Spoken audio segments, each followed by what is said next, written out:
हम करेंगे class 6 Hindi NCERT वसंत book का पाठ 13 मैं सबसे छोटी हूँ। यह एक कविता है और कविता के रचयिता हैं सुमित्रा नंदन पंत जी। इस कविता में महादेवी वर्मा ने अपने बचपन की प्रिय घटनाओं का वर्णन किया है। उन्होंने बच्चे के लिए माँ की उपयोगिताओं को बताया है कि किस तरह से एक बच्ची अपनी माँ के साथ रहना चाहती है, उसका साथ नहीं छोड़ना चाहती और हमेशा छोटी ही बने रहना चाहती है। तो पहले मैं कविता पढ़ती हूँ, फिर मैं आपको उसका अर्थ बता दूंगी। मैं सबसे छोटी हूँ, तेरी गोदी में सोऊं, तेरा अचल पकड़ पकड़ कर फिरूं सदा माँ तेरे साथ, कभी न छोड़ूं तेरा हाथ, बड़ा बनाकर पहले हमको तू पीछे चलती है मात। तो यहाँ पर बच्ची अपनी माँ से कहती है कि माँ, मैं सदा सबसे छोटी बनी रहना चाहती हूँ, क्योंकि इसके कारण तुम मुझे खूब लाड़ प्यार करती हो। मैं तुम्हारी गोदी में सोना चाहती हूँ, मैं सदा तुम्हारे आंचल को पकड़कर तुम्हारे साथ घूमना चाहती हूँ, तुम्हारा हाथ मैं कभी नहीं छोड़ना चाहती। तो यहाँ पर बच्ची जो है वो माँ के साथ रहना चाहती है। बड़ा बनाकर पहले हमको तू पीछे चलती है मात, हाथ पकड़ फिर सदा हमारे साथ नहीं फिरती दिन रात, अपने कर से खिला धुला मुख धूल पोछ सज्जित कर गात, थमा खिलौने नहीं सुनाती हमें सुखद परियों की बात। तो यहाँ पर बच्ची जो है वो माँ से शिकायत करती है कि पहले तो तुम हमको बड़ा बना देती हो, फिर बड़े होने पर उससे पहले जैसा प्यार नहीं करती हो। क्यों? क्योंकि कहती हो कि तुम बड़ी हो गई। तुम हाथ पकड़कर मेरे साथ घूमा करती थी, लेकिन अब नहीं घूमती। जो माँ पहले अपने हाथों से खाना खिलाती थी, मुंह धुलाती थी, हाथों से धूल पोंछकर सुंदर बनाकर सजाती थी, खेलने के लिए खिलौने देती थी और परियों की सुख देने वाली कहानियां सुनाया करती थी, अब बड़े होने पर ये सब नहीं करती। ऐसी बड़ी न होऊं मैं, तेरा स्नेह न खोऊं मैं, तेरा अचल की छाया में छिपी रहूं निष्प्रय निर्भय, कहूं दिखा दे चंद्रोदय।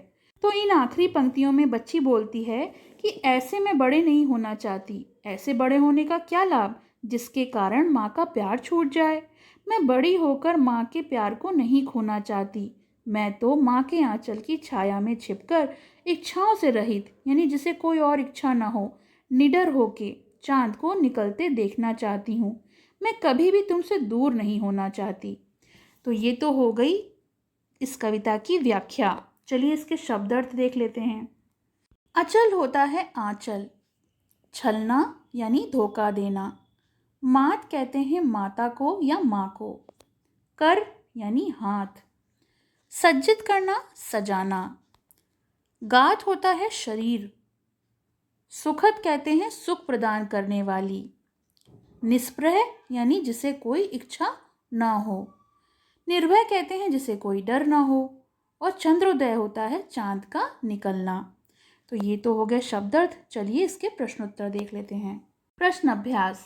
प्रश्न 1, कविता में सबसे छोटी होने की कल्पना क्यों की गई है?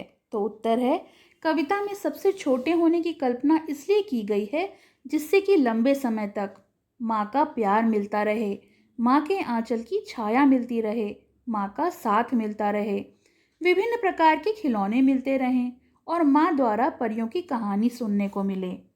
प्रश्न 2, कविता में ऐसी बड़ी न हो मैं क्यों कहा गया है? क्या तुम हमेशा छोटे रहना पसंद करोगे? तो उत्तर है, इस कविता में एक बच्ची छोटी रहकर माँ के साथ रहना पसंद करती है। वह ऐसे बड़ी नहीं बनना चाहती जिससे माँ का प्यार दुलार ना पा सके। बड़ी बनकर वह माँ के प्यार को खोना नहीं चाहती, इसलिए वह कविता में ऐसी बड़ी ना हो मैं की कामना करती है। और हाँ, मैं भी हमेशा छोटे बनकर ही रहना पसंद करूँगी। प्रश्न 3, आशय स्पष्ट करो।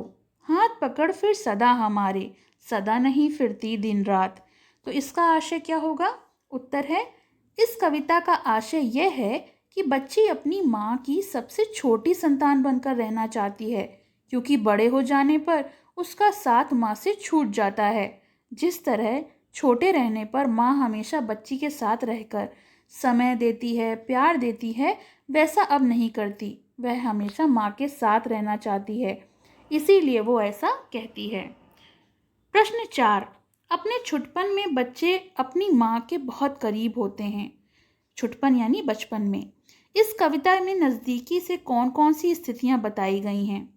तो उत्तर है, माँ की गोदी में सोना, परियों की कहानी सुनना, उसका आंचल पकड़कर चलना, उसके हाथों से खाना खाना, उसके हाथों से सजना संवरना आदि इस कविता में नज़दीकी की स्थितियाँ बताई गई हैं।